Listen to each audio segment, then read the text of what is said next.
Eccoci insieme, stiamo parlando delle case di riposo. Gino Ferraresso dello SPCGL Welfare collegato Veneto è collegato qui con noi. Allora come si può risolvere questa questione? Bisognerebbe che ci fosse un contributo rilevante anche per mantenere la badante a casa. Certo. Allora io faccio due esempi concreti dove Sì. si può intervenire senza aspettare insomma, provvedimenti a livello nazionale, si possono fare a livello regionale. Il primo è attualmente, per quanto riguarda gli anziani che hanno problemi, che stanno a casa, ci sono dei contributi dati dalla Regione Veneto che si chiamano domiciliari. Come si chiamano? Ho sentito male, c'era l'audio che era disturbato. Come si chiamano? Allora, impegnative di cura domiciliare. Perfetto. Queste impegnative già adesso vengono date alle famiglie e agli anziani a domicilio.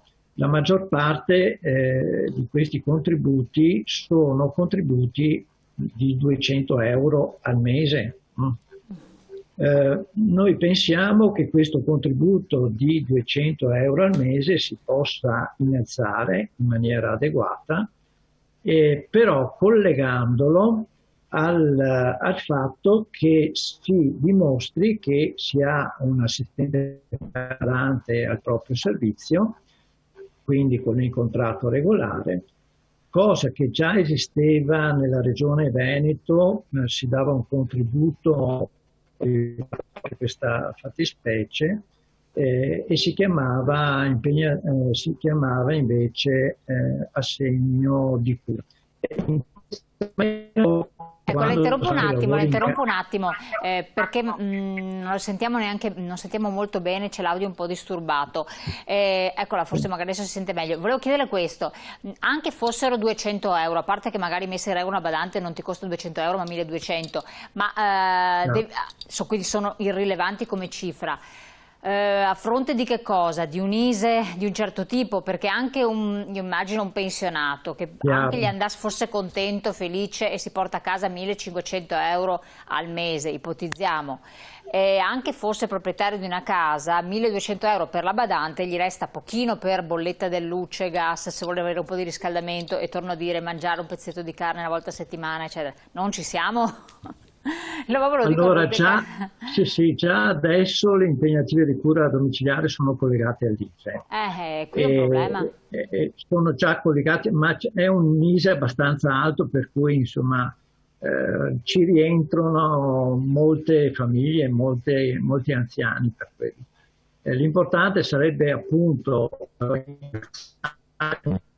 di 200 euro nel caso in cui appunto c'è un assistente familiare a servizio in maniera adeguata. La seconda cosa che si può fare, a livello Veneto, in Emilia Romagna lo hanno fatto, la regione Emilia Romagna con l'Agenzia delle Entrate ha fatto un accordo con il quale è fatto quanto della spesa sanitaria, adesso parliamo invece delle case di riposo, si può detrarre nel caso in cui una persona sia in casa di riposo. Perché cosa sta succedendo? Sta succedendo che nel caso in cui una persona è in casa di riposo si può detrarre la spesa sanitaria dalla denuncia dei redditi, però la casa di riposo molte volte ogni casa di riposo fa un conteggio per i cavoli suoi. Facendo invece un calcolo a livello regionale si potrebbe detrarre dalla denuncia dei redditi questa spesa in maniera insomma più pesante, mettiamola così. Questo però riguarda le case di riposo. Certo. Ritorno sul tema delle assistenti familiari, c'è un'altra questione che è emersa in quel periodo, che è anche la formazione di queste persone. Mi riferisco alla formazione anche in particolare sotto l'aspetto sociosanitario, perché è emerso insomma quali difficoltà anche per le stesse badanti ci sia stata in questo periodo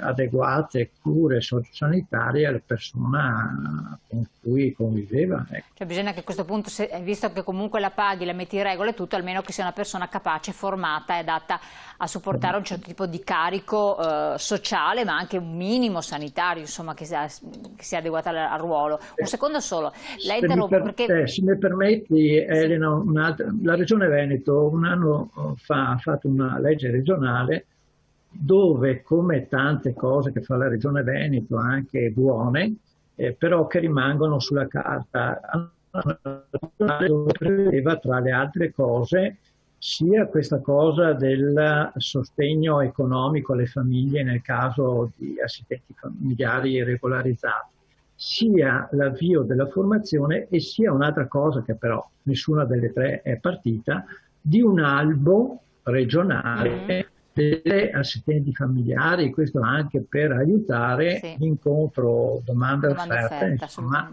che c'è nel territorio. Non è partito? Non è partita nessuna delle tre cose. Ah, signore, questo è importante, sarebbe stato importante. Allora, sentiamo adesso, c'è preoccupazione da parte del sindacato, sentiamo la segretaria Elena Di Gregorio cosa dice a riguardo.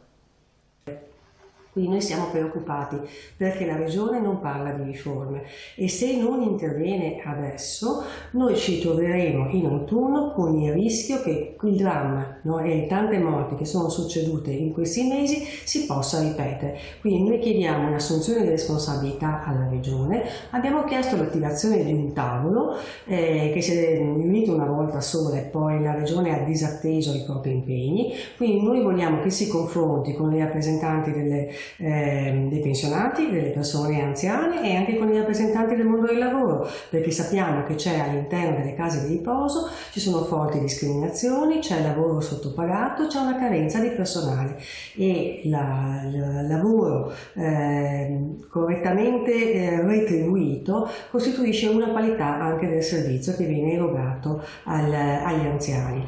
Abbiamo chiesto anche che i tavoli che si sono attivati dalle province con le prefetture nell'emergenza del Covid si trasformino in osservatori provinciali, perché abbiamo bisogno di fare un'operazione di verità, di chiarezza, di sapere cosa è avvenuto concretamente dentro le case di riposo, perché ci sono delle case di riposo che hanno retto e altre case di riposo dove invece si è verificata una strage e quali sono gli interventi necessari che attengono alla responsabilità della Regione in primo luogo, ma anche degli altri soggetti che vanno messi in atto da subito proprio per prevenire e evitare che questa cosa si ripeta. Su quelle che sono le responsabilità anche penali sta indagando la magistratura, questo è un altro tema, noi possiamo solo fare riferimento a quelle che sono le responsabilità politiche. La Regione Veneto aveva deliberato l'avvio di una commissione d'inchiesta che noi abbiamo apprezzato, però ad oggi leggiamo dalla stampa che non si è ancora costituita perché ci sono ancora delle forze politiche che siedono, che partecipano alla giunta regionale e che non hanno ancora nominato i propri rappresentanti. Pensiamo sia una cosa molto grave e non rispettosa delle tante morti e dei familiari che in questo periodo hanno sofferto molto per un'assenza di informazione e di comunicazione con i propri cari.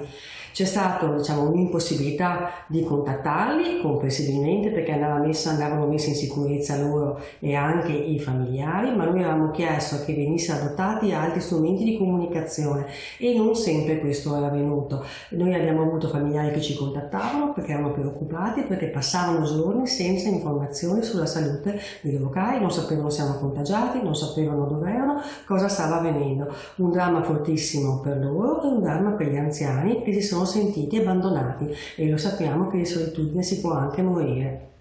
Adesso le linee guida consentono l'accesso regolamentato ai familiari, noi vorremmo anche su questo che ci fossero delle garanzie su come questo può avvenire e quindi anche qui chiamiamo in causa la Regione Veneto e le ASL perché controllino che le regole vengano rispettate e che venga rispettata la dignità delle persone. Quello che è avvenuto in questi mesi, che ha colpito pesantemente la popolazione anziana, non deve più avvenire in Veneto. Allora, non deve più avvenire da nessuna parte del nostro paese, non dovrebbe più avvenire. Segretario Gino Ferraresso, Queste situazioni in alcune strutture non sono state così gravi perché c'era un'organizzazione interna, c'erano anche degli spazi adeguati e personale preparato, velocemente aggiornato su cosa fare in queste emergenze, ma non dappertutto è così, ci sono strutture più piccole, altre sovraffollate, altre peraltro molto molto vecchie, questo è un altro aspetto rilevante, non solo per la nostra regione ma anche per altre parti d'Italia ancora di più. E questo rende tutto più difficile perché i soldi, il budget è quello che è e i miracoli non si riescono a fare. Sì, c'è anche qua un tema che è emerso con forza con il Covid e che è quello di che risposte sanitarie o sociosanitarie complessivamente dà una struttura come sono le case di riposo nel Veneto. Il problema è che ormai insomma, sono anni che lo sappiamo, è che queste strutture prevalentemente ospitano persone che hanno problemi sanitari importanti. Allora la domanda che ci si pone è le strutture residenziali oggi sono le case di riposo di ieri? No, nel senso che la maggior parte delle persone che ci sono persone che hanno patologie, come dicevo prima, gravi sanitari, quindi bisognerebbe anche ripensare l'organizzazione complessiva di queste strutture che da sociosanitari sono diventate prevalentemente sanitarie. E allora se sono sanitarie bisogna rivedere il personale, l'organizzazione, il finanziamento, il contributo regionale. Perché se no, tra virgolette, ci prendiamo in giro, facciamo passare queste case di riposo come strutture dove gli anziani insomma sono più che altro autosufficienti, cosa che attualmente non è. Però c'è questa situazione, allora da un lato c'è bisogno di strutture, come dice lei, più sanitarie ed è indubbio, quando una persona non è autosufficiente, è pluripatologica, è necessario un certo tipo di attenzione, ma anche condivide spazi e tempi con persone che sono in una situazione analoga, per cui tutto sommato c'è un blocco. Dopo ci sono anche nella stessa struttura persone più autosufficienti o addirittura autosufficienti che però non se la sentono più di stare a casa propria perché vivono isolati per una serie di ragioni, perché magari anche hanno abitazioni grandi, vecchie che non riescono a gestire, insomma è comprensibile. E anche queste persone hanno dei loro diritti, visto che pagano la retta, ed è giusto tenerli attivi, tenerli in collettività con altre persone della stessa età più o meno, nella stessa situazione. Cioè bisognerebbe forse creare di queste strutture, tra virgolette, che non sono sanitarie insieme a quelle che sono sanitarie, quindi a seconda dei livelli di gravità, visto che di anziani ormai ne abbiamo veramente tantissimi, benissimo questa cosa, ma la prospettiva è che se non succedono altre disgrazie e pandemie potrebbero arrivare a 100 più anni, quindi in situazioni magari di pseudo autosufficienza, non hanno bisogno di... Cioè, quindi ci sono varie configurazioni, fattispecie, no? Sì, su questo ci vengono in aiuto i numeri. Nel Veneto sono circa 200.000 non autosufficienti. 200.000 non autosufficienti, quindi? Sì. Nelle strutture residenziali, nelle case di riposo, noi abbiamo circa 30.000 posti, diciamo. Poi non tutti questi sono naturalmente per non autosufficienti, facciamo conto che abbiamo circa 25.000 non autosufficienti, il che vuol dire che le strutture residenziali coprono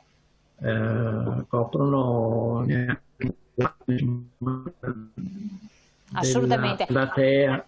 E io interrompo un attimo, che così anche andiamo in pubblicità e se vediamo se l'audio si riesce a sistemare un secondo.